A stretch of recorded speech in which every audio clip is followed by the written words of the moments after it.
I'm going to give this Greene and Greene drop pull another try. This one here, as you can see in the picture, I designed this in Aspire, created this 3D model that you see in front of you, and I'm going to make an attempt at carving this out with 3D. So let's give it a shot. By the way, if you like, press the like button. That helps me. Subscribe helps me.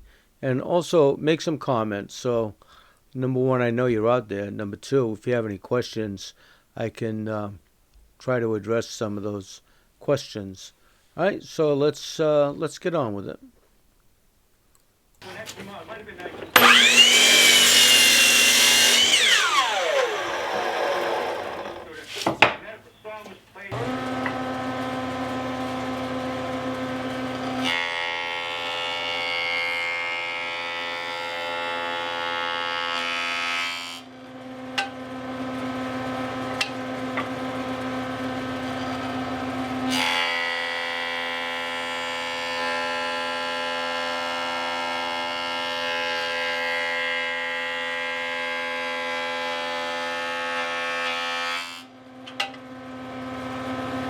Okay, that's nice and smooth.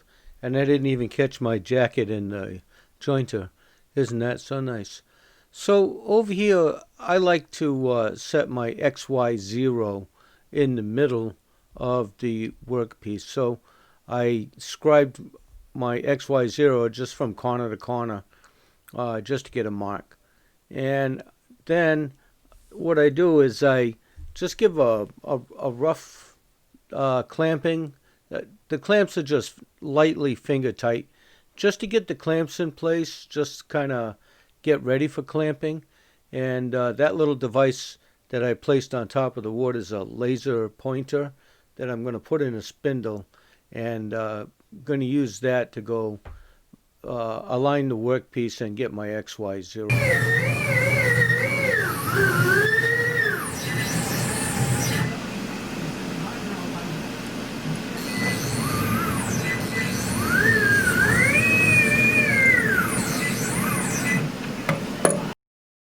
So I put the laser pointer. There's a little switch on the side.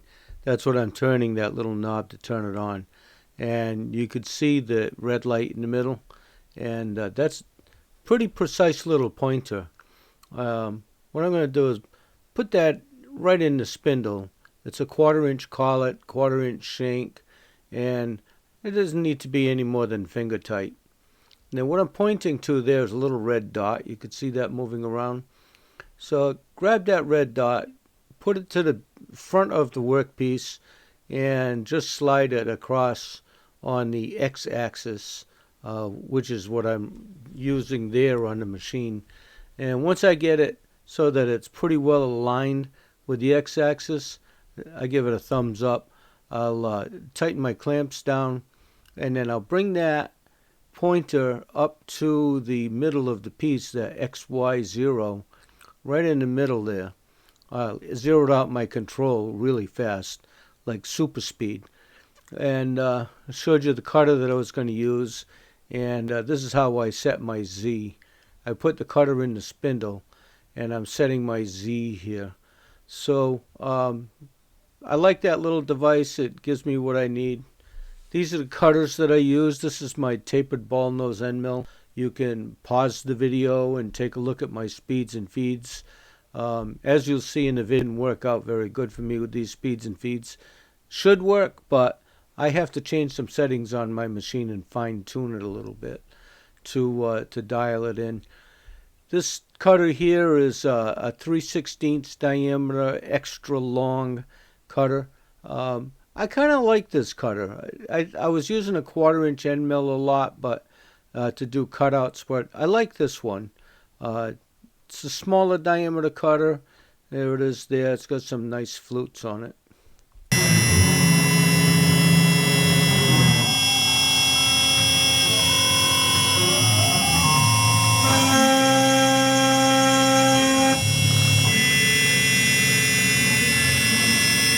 So here we are at the beginning of this 3D cut cutting out the draw pull. Um, what this cutter does is it moves back and forth the way you see it. I start out conservatively with my hand pendant. I slow the machine down really slow, and then I speed it up to full speed. This is actually running at about 8 times full speed, so that my machine doesn't go this fast. But as it's going back and forth, I step over quite a bit to rough it out. I rough it with the same tool that I finish it with. So on that top corner inside the cut, you could see some grooves in there, and that's a little bit of a malfunction going on. This here that you see right now is the finish cut, and that malfunction was happening in the rough cut. Uh, with acceleration, deceleration, things just weren't working out too good. I need to change some settings in the machine to be able to get it to cut that fast without leaving those grooves. At some point, I'll do another video explaining what that was. This here is where I'm changing the cutter over to the 3/16 extra long, and this is going to cut out the piece. It goes round and round and steps down a little bit at a time until it gets all the way down to the bottom.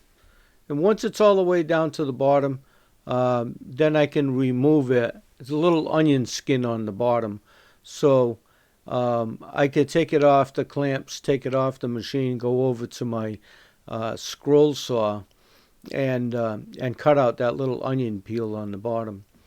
So just like the last one that I did, I cut this out. In fact, I lost the video for the second iteration, and this is the cutout for the first iteration, but yeah, it's the same process, not missing anything.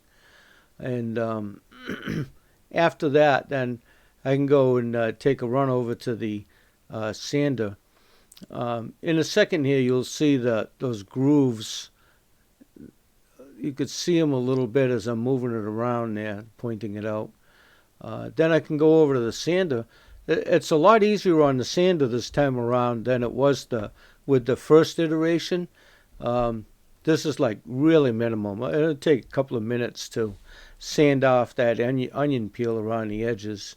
And there's really nothing else that needs to be sanded on it. Very, very little bit, little hand sanding, but I'm not really crazy about the shape. Those grooves I got to get rid of. I kind of know what's causing it. I need to just change some settings in the machine, and I'll be able to eliminate that. So you see a couple of close-ups. Looks pretty nice on the steps going down. I'm not crazy about the shape. So I got a couple of close-ups here. You can see what it looks like. I'm kind of pleased with it. I'm kind of happy with it, but I'm not entirely happy. I don't really just love it yet. And the next one I think is going to be better.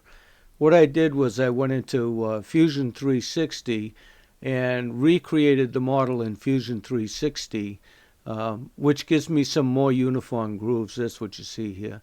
So this is going to be try number 3. This is what I'm going to be doing next before I actually complete this whole process. So please just give me the thumbs up, the comments, and things like that. And all of that stuff is going to help me as I go forward in my retirement project here. Okay, thanks. See you next time. Bye.